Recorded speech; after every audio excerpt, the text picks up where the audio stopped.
So, as civilizations were forming, art was kind of a visual way of expressing values and ideas in a time where few people could read or write. So, we're going to start, and I'm going to touch on the Egyptian Empire a little bit, and then we're going to move in and talk about Greece and Rome. So, by creating statues and monuments for royals, it allowed the people to convey messages about religion and state powers. And this applies to the three civilizations that we're going to kind of touch on here: Egypt, Greece, and then Rome. So these three empires are the most important when it comes to the development of our modern kind of Western art world. So during this time, the role of the artist saw a shift from that of like a priest-like state, where they were responsible for creating images of deities, to that of recording and properly portraying rulers. So here we're just kind of looking at a map of the Egyptian Empire.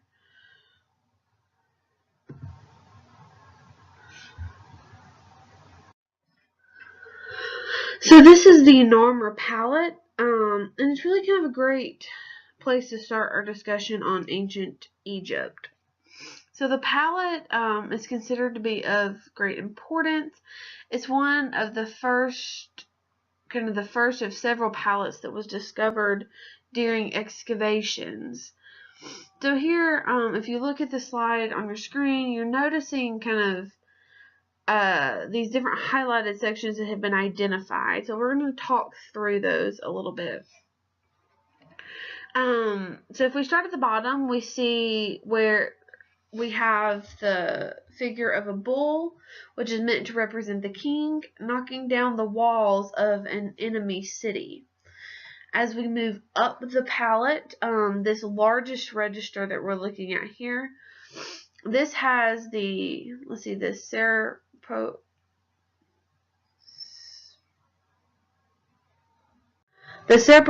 which are a kind of mythical animal with these entwined necks, and in that recess of their entwined necks, that's where those at the time would kind of mix makeup. Specifically in this context would have been something similar to eyeliner. As we move up the palette, the next register, we're looking at several different kind of images. So if we start on the far left, we have Narmer, who's holding who's wearing the crown of both Lower and Upper Egypt. He's also being followed by what's known as a sandal bearer. So it's essentially the person who held his sandals.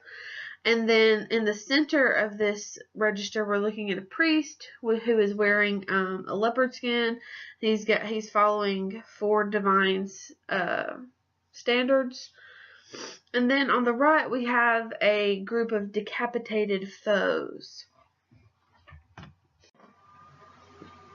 And then the head has been placed in between the legs here. As we move to the top register, that symbol in the middle is actually Narmer's name written in hieroglyph, and then we have the head of the goddess Bat represented as well. Here, as we look at the other side of the Narmer palette, we are getting that sense of hieratic scale, which essentially is kind of showing figures in unnatural proportions or scale based on their importance. So notice here that the king or the pharaoh Narmer, who is highlighted in this blue, is the largest figure on this side of the palette. He is followed or accompanied with his trusty sandal bearer, and he's standing in a smiting pose as he is kind of standing in this position of authority over a foe or an enemy, represented in this purple color.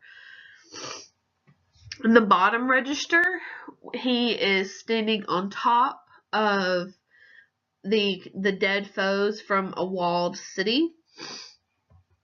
And then we also have the falcon represented with a human arm, which is representative of the god Horus.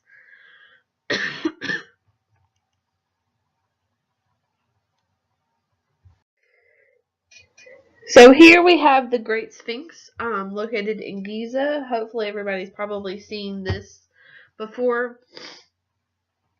With works or monuments like this, like the Lascaux Caves or places like Stonehenge, we have an issue with preservation. So the Great Sphinx here was actually covered up to its chest until it was excavated in the 1920s. And more damage has happened to it in the last 100 years than in the 4,500 years since its creation. This is because the Sphinx is now exposed to the air and pollution. Even a portion of the right shoulder fell off in the late 80s. So today, buses are actually not allowed within a certain range of the monument to kind of keep the fumes that they emit away from both the Sphinx and the trilogy of pyramids that's located behind it. So the Sphinx in this context is representative of kind of like the guardian of the pyramid group at Giza. Let's see, the figure is carved out of rock, and is the guardian of the dead city. So he's sitting in the front. You can see some people a little bit in the kind of the background of the photograph, so you get a sense of the scale. So it's actually 65 feet tall. So we're talking about a very large monument here. And then obviously, I forgot to mention this. So the Sphinx is a mythological creature with the head of a human and the body of a lion. So you can kind of see that represented here.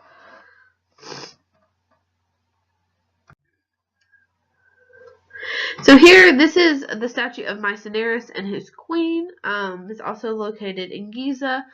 And Egyptian statues often showed these kind of rigid, stoic figures. These figures were meant to represent the ideal male and female types, so they're not necessarily a likeness of who they are portraying. And then notice with the female, an emphasis has been placed on her breasts and her pubic area, and this is meant to be a sign of human fertility. So statues in Egyptian culture like this also show the rulers as gods. So the female here has been shown in characteristics of Hathor, the earth goddess, and they wanted to see themselves immortalized as gods and as rulers. While there is no paint evident on these statues, there is a belief that they might have been originally painted like the ancient Greek and Roman statues that we have. So works like this were often kind of funerary statues, central to burial practices, and this was a common practice in Egyptian culture at this time.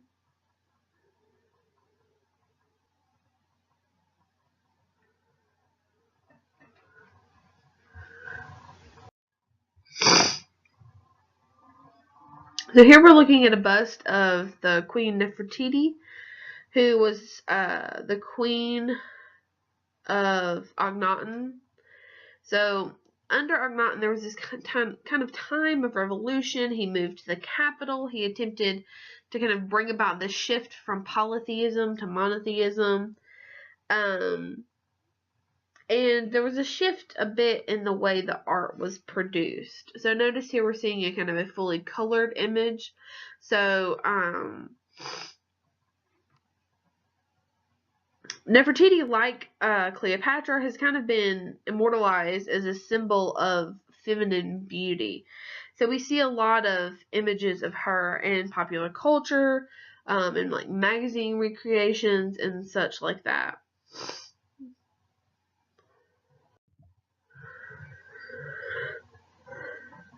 So when it comes to Egyptian celebrity in the modern world, no one can surpass that of King Tut.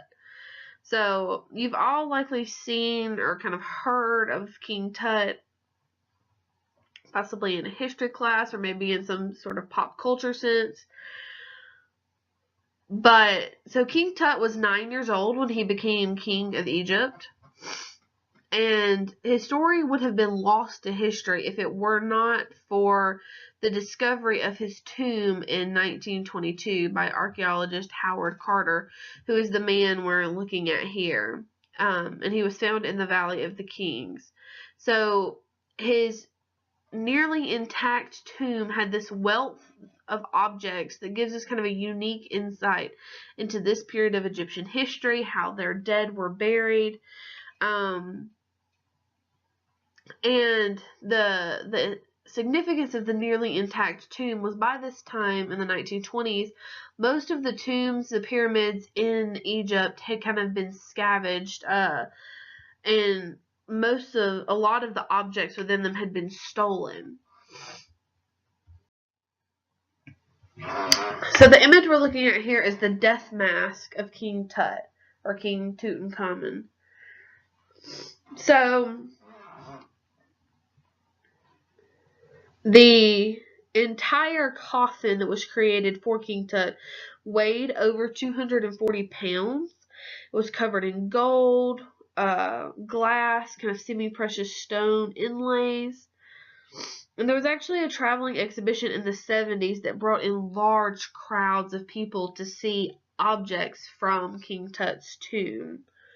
So the golden mask that we're looking at here, it's been inlaid with lapis lazuli, quartz, turquoise, and more, as well as being covered with these gems and glass. The face here is kind of to remind us that the ruler was associated with the divine.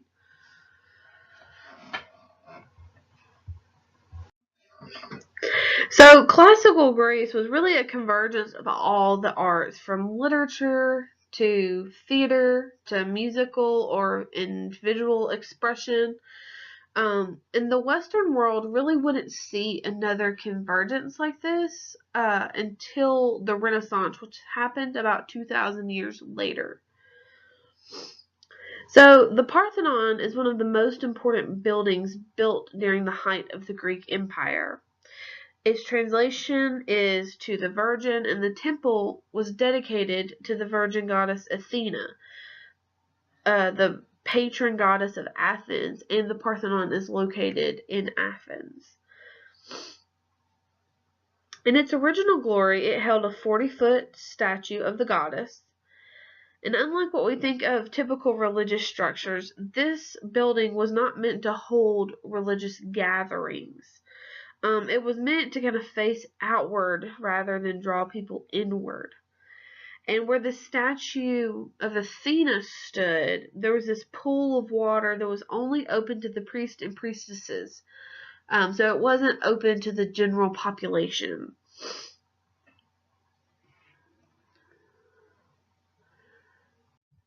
So the structure of the Parthenon has actually become an archetype for a lot of famous buildings, well-known buildings, and it kind of relates us back to Greek art and culture. It's been heavily studied.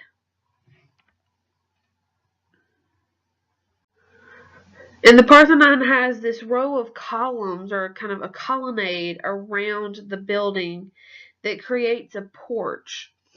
The exterior is very symmetrical and kind of perfectly, or not kind of, it is perfectly balanced. And this aligns with the values Greeks placed on authority and unity. So it's only fitting that it kind of became this archetype for a lot of buildings, specifically government buildings. So as you're looking on your screen, these are just 4 of the works or of the buildings that have been modeled after the Parthenon. We have the Madeleine Church in Paris, the Lincoln Memorial, the National Gallery of Art in Washington, D.C., and then the Supreme Court. So a lot of government buildings, especially here in the United States, kind of pull inspiration from the Parthenon and its architecture. So Greek sculpture was concerned with proportion and balance, just as much as the architecture was. And they oftentimes represented the ideal human form, and they achieved this through a more naturalistic approach to the figures, which is directly in contrast to what the Egyptians were doing at the previously. So here we're looking at the Venus de Milo. This sculpture is now located in Paris in the Louvre. But here this is kind of a prime example of Hellenistic Greece. We see how the sculptor has used the marble to resemble flesh.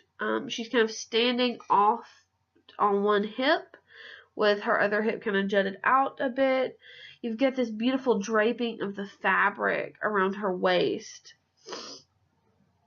So popularly this is known as the Venus de Milo. But remember that Venus is actually a Roman goddess and a Roman term. So the kind of more appropriate title would be the Aphrodite de Milos. So while today she's missing her arms, like a lot of ancient Greek and Roman sculpture, she still embodies the charms of a Greek goddess. So what happens with these limbs that end up being detached is that over time, if like in this case her arms, if they're not weighted or anchored, the sheer weight of them will kind of force them to break off, which is why we have a lot of works like this one that are missing some piece of the puzzle.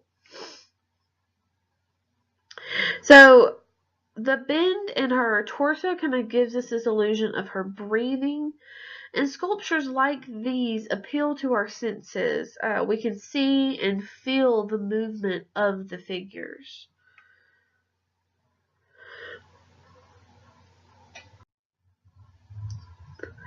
Another sculpture, also located in Paris, is that of the Nike of Samothrace that we're looking at here. It's kind of affectionately referred to as the Winged Victory. So as time progressed, the sculptures become more and kind of more elaborate. Here we see the Nike of Samothrace, which means winged victory, which is where she gets that kind of affectionate name. Like many ancient statues, she no longer has her head, but we still feel the spirit of the piece. It shows the victory goddess landing on the bow of a ship, and it's portraying a specific moment in time rather than a timeless existence, which is what we get with statues like the Venus de Milo. This break with the classical past and tradition. This is a break with the classical past and tradition. So here, the figure, she's standing in the wind, and we can see this in the drapery around her legs as it's kind of bustling and moving with the wind. Her stance is reminding us that she's just landed. And the drapery around her body seems to be wet, and it's clinging to her flesh. This is maybe indicating that it's raining.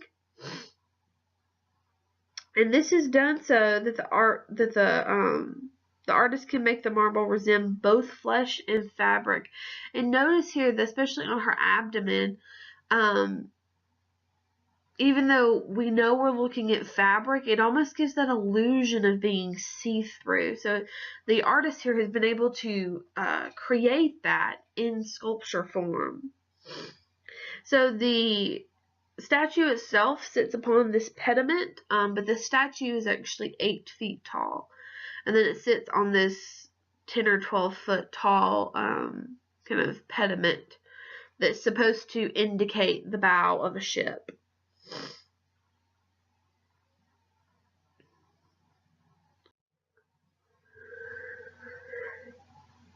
So as we shift to discuss the classical Rome, we begin to see something interesting.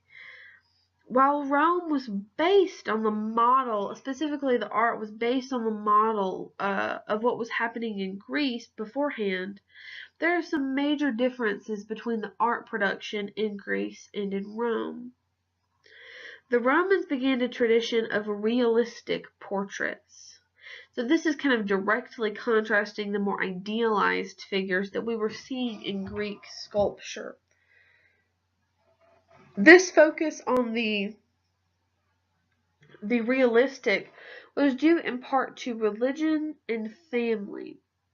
So the busts of dead family members would often be placed around the home as a way to honor their ancestors, which is where we get this funerary portrait of a Roman couple that we're looking at on the screen. So these images are not necessarily the most flattering of their subjects. But instead it's showing the people as they would have been known. So they're recognizable images rather than these idealized or works or these kind of archetypes that we were seeing in Egypt. And in this context, they display the characteristics that the Romans admired. So those of honesty, strength, and courage.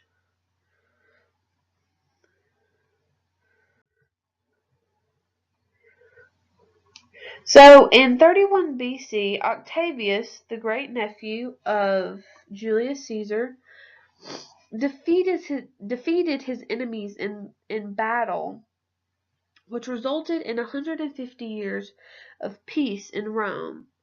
So this is we're kind of just looking here at a map of the Roman Empire.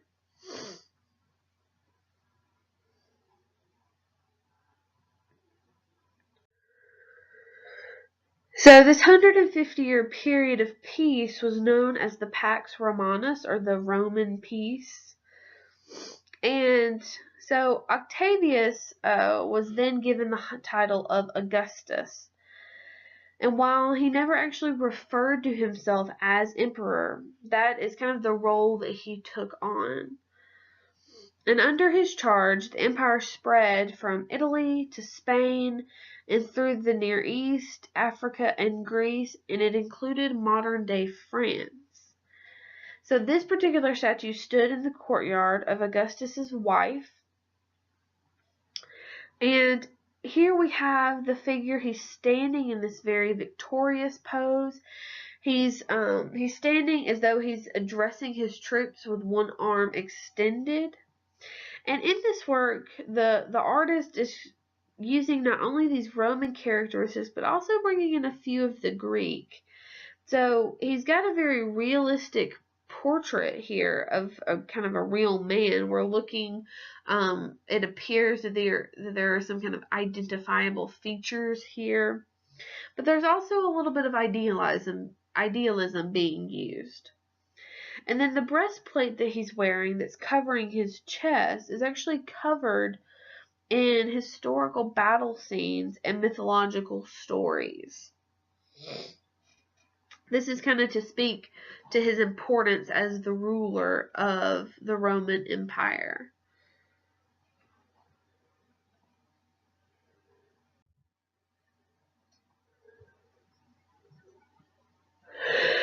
So the Romans were all about celebrating kind of these military triumphs, and they used architecture most often to relay their message of military victories. One of the most famous structures in Rome is the Colosseum, the work that we're looking at here.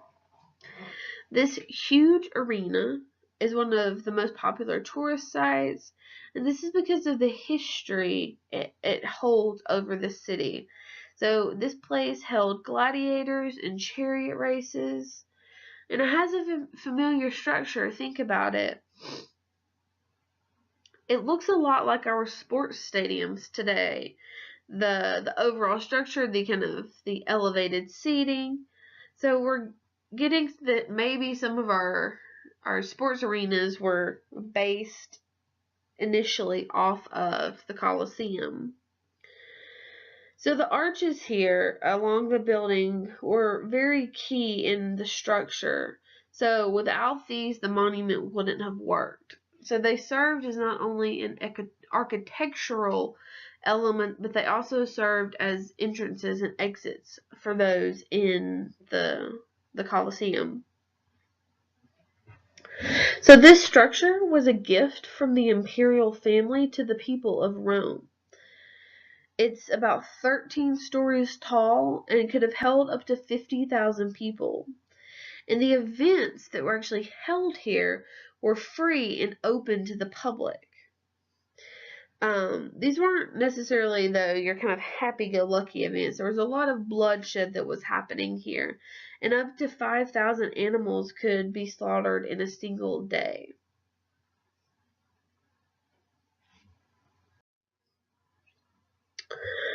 Another symbol of military victory is that of the column of Trajan. So Trajan, who ruled during the 2nd century CE, and this column commemorates two campaigns against the Dacians, and the column established a format that would eventually kind of inevitably be used for centuries and across several different geographical areas. So there are more than 150 scenes packed onto this column. And if you notice, they're kind of spiraling. So the scenes actually read like a scroll. They start at the bottom and then spiral their way up to the top.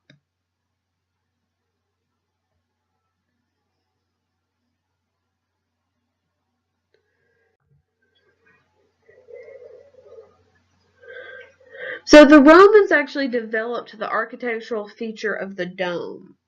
So the Pantheon, the structure that we're looking at here, this was dedicated to the Roman gods and goddesses, and you get that in the name. So the term Pan means all and Theos means God. So here, if you remember, we're seeing some Greek influence from the Parthenon as we look at the front of the building. Behind that colonnade, however, we actually have a round building, which is referred to as a rotunda. And the rotunda is topped with this half sphere, and at the center of that is an oculus, or an eye rather, that allows for a view of the heavens. So this structure has stood for more than 2,000 years and is considered an engineering marvel.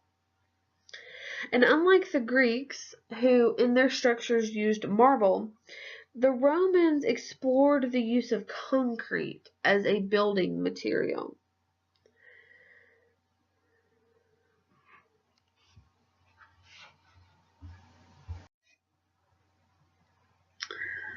So here we're going to kind of shift for the rest of the lecture and talk about some early Christian churches.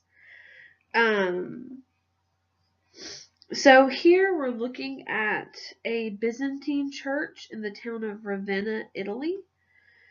This is an old Roman city that's about 800 or so miles south of Venice. And it's probably the most important 6th century Byzantine church. So it's based on this octagon plan, so you can see that on the right, which is very unusual kind of in its creation, but we see a lot of churches pop up with this plan afterwards. So while the exterior of this structure is very plain, that does not mean that the interior is by any means. So we see depictions of both the Emperor Justinian and the Empress Theodora. These are the rulers of the Byzantine Empire. And while we have their depiction within the structure itself, neither Justinian nor Theodora actually ever came this far north into Italy. They were based in Constantinople, which is today is Istanbul.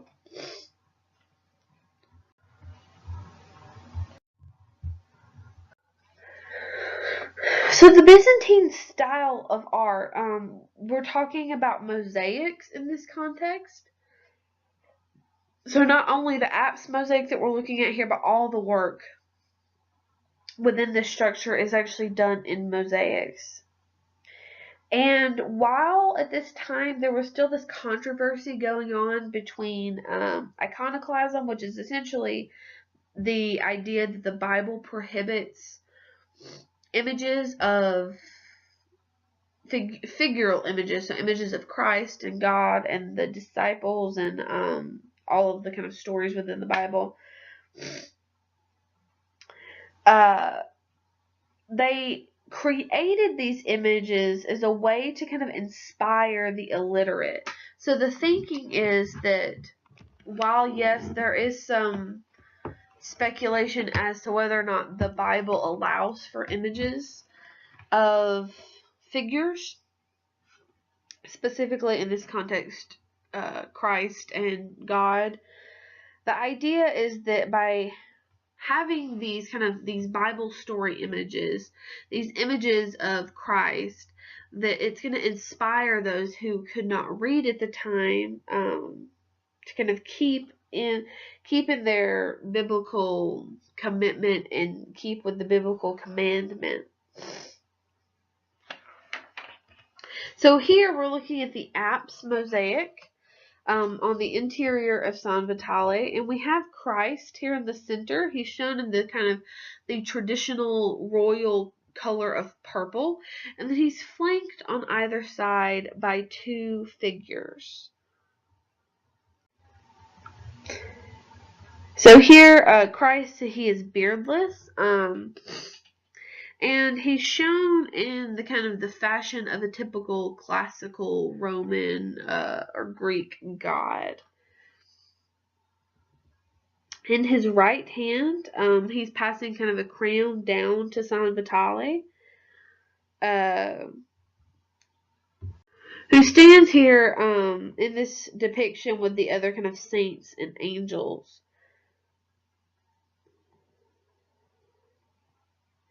So while we have some influence here from Roman art, they are in keeping with the Byzantine tradition of these kind of motionless, standing straight forward, and kind of staring straight ahead figures.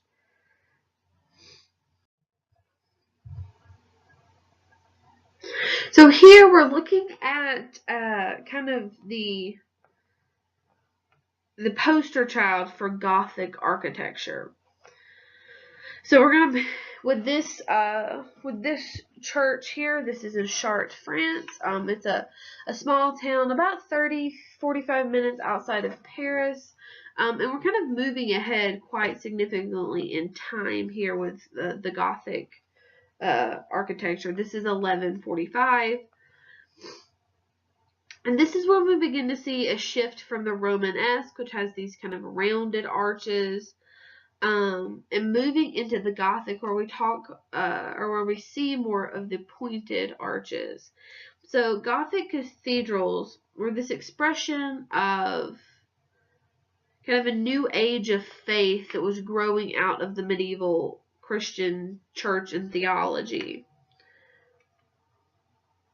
So we see this kind of rise in these light-filled, kind of upward-reaching structures, as if they're kind of reaching to the heavens. And so you can see the full title of this is Notre Dame de Chartres. This is essentially Our Lady of Chartres. There are dozens of cathedrals across France that begin with Notre Dame at the beginning of their title or denotion.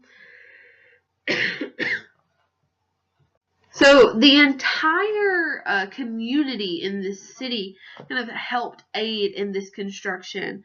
But keep in mind that it took about 300 years to fully complete the structure itself. So you're talking about generations of families working on this structure.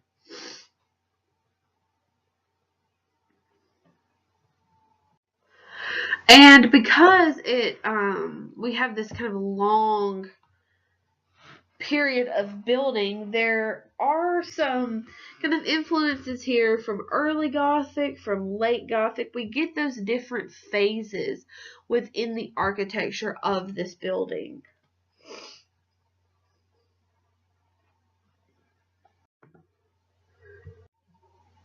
And we see that kind of that representation of these two or of these different types and different phases within Gothic architecture very clearly in looking at the front facade of the building here. Also notice here that the two towers of this structure are remarkably different. So the north tower, which is the tower on the left, the kind of more intricate looking tower, was rebuilt in the early 16th century after the original tower collapsed. And in this, we see this kind of the flame-like decorations that have been added to the upper part of the tower. There were a heavy influence from late Gothic architecture that we see elsewhere within Europe. This is referred to as the flamboyant or kind of flaming architecture. And late architecture tended to be more ornate. So that's where we get the idea of flamboyant. And you can see that here in these two towers. Though the one on the left is much more kind of intricate and kind of over the top, if you will, than the one on the right. So I wanted to kind of finish this lecture today talking about Notre Dame de Paris, which is the Notre Dame Cathedral in Paris, the one we all know. So this is a photograph that I took a few years ago, and so Notre Dame was built, it began building in 1180 as Louis VI has moved his kind of official residence to Paris, and because of that, a new cathedral became a necessity. So Notre Dame occupies kind of this picturesque spot on the island called the Ile de la Cité, and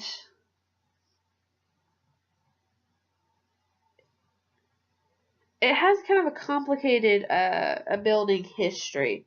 So the choir and the transept were completed in 1182. The nave was completed in about 1225, but the facade was not completed until about 1250 to 1260. So kind of as with the Chartres Cathedral, with Notre Dame in Paris, it took about 200 or so years to complete. So again, you're having this kind of this generational effect on the structure itself. So one thing that I kind of wanted to show you is here we've got this outer and then back part of the facade. You can see the flying buttresses coming off of and helping to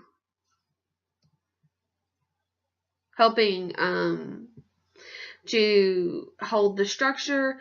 So this is just another view of the back of the facade here on the left, and then on the right we have an interior view of the structure. And I wanted to show you this because of the recent fire that was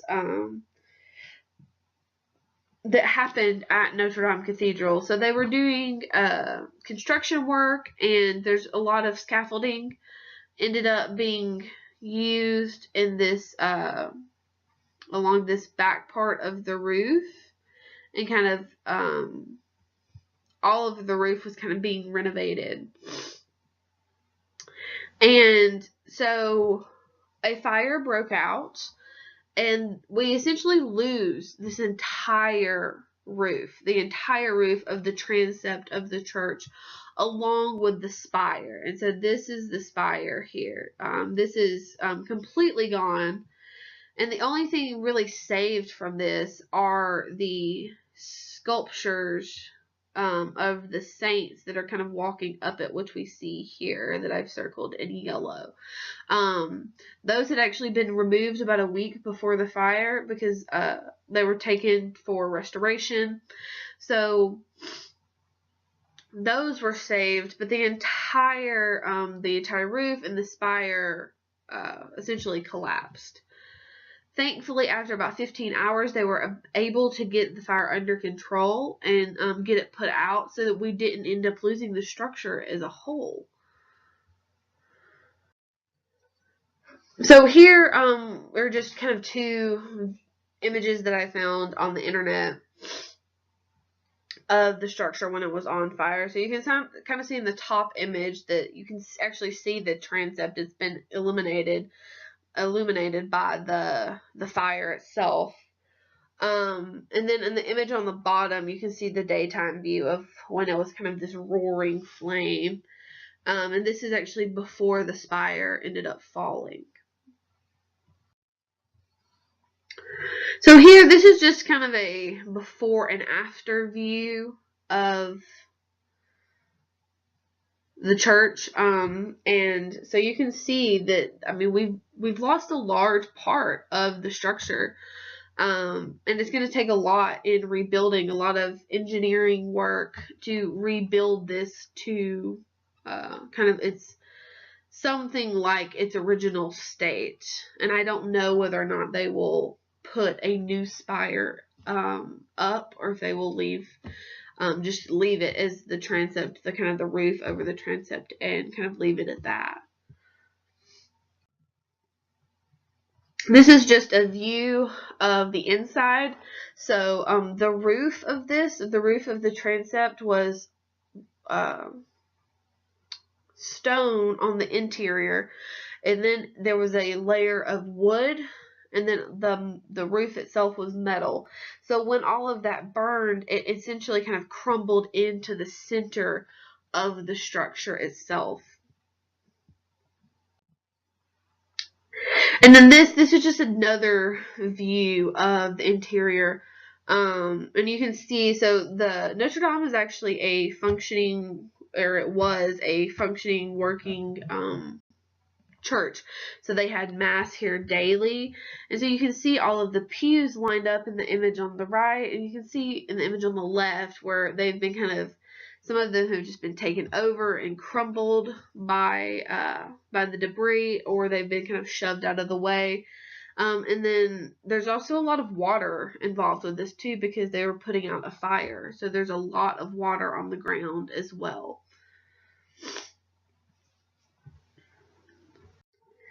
Okay guys, this has been a wonderful semester, and just don't forget to answer the question below and include that in your extra credit notes.